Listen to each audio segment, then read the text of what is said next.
আমরা সকলে যার যার স্থানে বসে পড়ি।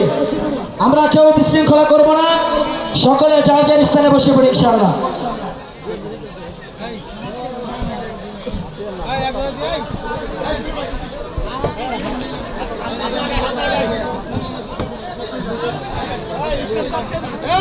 এই